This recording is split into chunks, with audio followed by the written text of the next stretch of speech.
Kenyataan bahwa dinasti politik membawakan dampak buruk yang lebih banyak ketimbang dampak baik terhadap demokrasi itu merupakan suatu hal yang sangat salah. Kami dari tim oposisi sangat tidak setuju terhadap mosi kita pada kali ini. Tim proposisi menyatakan bahwa dinasti politik itu cenderung merusak kualitas dari seorang pemilih. Nah, kami sangat tidak setuju karena jika penurunan kualitas pemilih disebabkan karena dinasti politik, ini adalah kesalahan logika yang sangat krusial.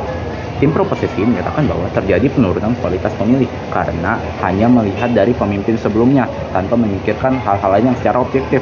Nah, hal ini salah karena lantaran jika demikian maka permasalahan terletak pada pemahaman literasi dari pemilih tersebut, bukan terhadap pada dinasti politik. Dan sementara itu, konsep dinasti politik itu sendiri justru memberikan kualitas pemilih yang lebih baik ketimbang kualitas yang lebih buruk, karena dengan dinasti politik ini akan meningkatkan kriteria dari seorang pemimpin yang dilihat dari pengalaman dan rekam jejaknya.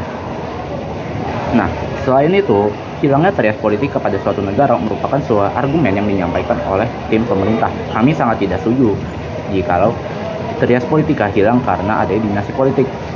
Kita tidak boleh menciptakan stigma dengan adanya dinasti politik, maka trias politika itu akan hilang karena dinasti politik. Trias politika itu pada dasarnya adalah sistem yang tidak dikontrol oleh siapa yang menjabat. Nah, jika kuasa ini dikontrol atau bahkan dikuasai oleh yang menjabat, maka hal tersebut menandakan adanya ketidaksehatan dalam sistem demokrasi. Yang mana ketidaksehatan ini bukan berarti menunjukkan bahwa ini disebabkan oleh dinasti politik, melainkan karena ketidaksehatan tersebut disebabkan oleh oknum-oknum ataupun kelompok yang mengatasnamakan dinasti politik untuk menciptakan stigma yang tidak baik, lalu juga terlanggarnya konsep supremasi hukum. Kami sangat tidak setuju jikalau dengan dinasti politik supremasi hukum akan dilanggar, karena seperti penjelasan sebelumnya, permasalahan ini dilihat karena individu ataupun oknum-oknum yang melakukan kekotoran pada sistem demokrasi yang sangat suci, bukan karena sebuah dinasti politik. Sehingga karena hal tersebut, maka penyebab dari terlanggarnya konsep supremasi hukum bukan disebabkan oleh dinasti politik semata, melainkan karena faktor individu itu sendiri. Dari pihak kami menyediakan argumen-argumen mengapa dinasti politik cenderung memberikan dampak yang lebih baik ketimbang dampak buruk terhadap demokrasi. Yang pertama, dinasti politik itu cenderung menciptakan pemimpin yang lebih berkualitas. Dengan adanya dinasti politik akan menambahkan kriteria pemimpin yang berkualitas, yang mana akan ada penambahan kriteria yang dilihat melalui rekam jejak, pengalaman, dan juga apakah hubungannya dengan pemimpin-pemimpin sebelumnya. Nah, dengan adanya ini, maka dinasti politik menyediakan sebuah pilihan pemimpin yang memiliki pengalaman yang sangat kredibel dengan pemimpin sebelumnya. Lalu, pengetahuan politik atau pemahaman pemilih juga akan lebih baik. Dengan adanya dinasti politik ini, maka kriteria untuk memilih pemimpin yang berkualitas itu akan menambah. Nah, dengan hal tersebut, maka seorang pemilih juga harus menjadi lebih peka terhadap pilihan dari seorang pemimpin yang akan dia pilih. Dengan penambahan latar belakang tersebut, maka para pemilih harus menjadi lebih peka, seperti yang sudah saya jelaskan sebelumnya. Nah, jika pemilih tidak peka terhadap rekam jejak dari pilihan-pilihan yang disediakan, maka potensi untuk terpilihnya pemimpin yang tidak berkualitas akan meningkat karena masalah literasi dari seorang pemilih tersebut. Lalu, terciptanya kesinambungan kebijakan.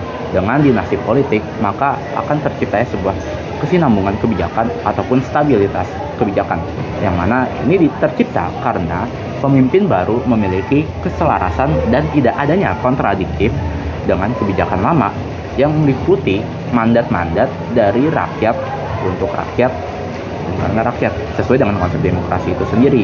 Nah, contoh saja dalam lingkup pendidikan, ketika terjadi pergantian pemerintah, kebijakan-kebijakan lama akan ditinggalkan dan akan terciptanya kebijakan-kebijakan baru. Nah, hal tersebut tentunya akan merepotkan tiap pihak karena perlu untuk melakukan adanya adaptasi untuk menerapkan perubahan kebijakan tersebut, dan juga pemenuhan dari mandat rakyat, yang mana dari rakyat oleh rakyat dan untuk rakyat juga akan berubah mengikuti cara pemimpinnya, tidak sesuai dengan cara pemimpin sesuai cara yang mana demokrasi ini harusnya lakukan, yang mana dari rakyat, oleh rakyat, dan untuk rakyat. Nah, maka dari itu besar kemungkinan untuk terciptanya kesinambungan dan stabilitas kebijakan itu melalui sistem demokrasi yang ada dinasti politiknya.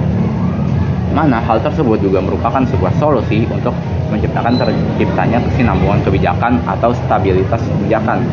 Nah, kesimpulan dari pembahasan ini ialah dinasti politik cenderung memberikan dampak baik ketimbang dampak buruk. Permasalahan seperti rusaknya kualitas pemilih, hilangnya trias politika, serta terlanggarnya supremasi hukum bukanlah sebuah isu yang disebabkan oleh dinasti politik, melainkan sebab individu dan sistem yang diterapkan itu tidaklah sehat.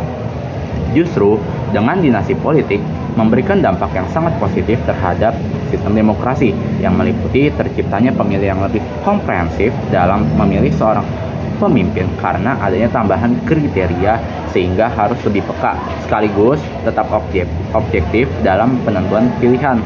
Lalu juga kualitas dari seorang yang akan dipilih itu juga akan meningkat karena kriteria dari seorang pilihan tersebut juga akan bertambah yang dilihat dari rekam jejak, pengalamannya dalam berpolitik, dan juga dalam rekam-rekaman lainnya. Dan terakhir, dengan dinasti politik, maka peluang terciptanya kesinambungan atau stabilitas kebijakan yang sesuai dengan mandat rakyat itu akan lebih besar karena pemimpin yang lama dan pemimpin yang baru berasalkan dari asal yang sama dengan pemikiran yang selaras.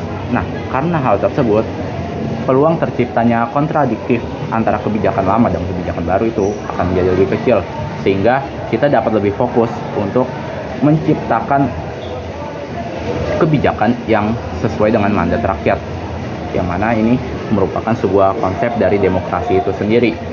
Sekian dari kami tim oposisi bangga menjadi oposisi. Sekian.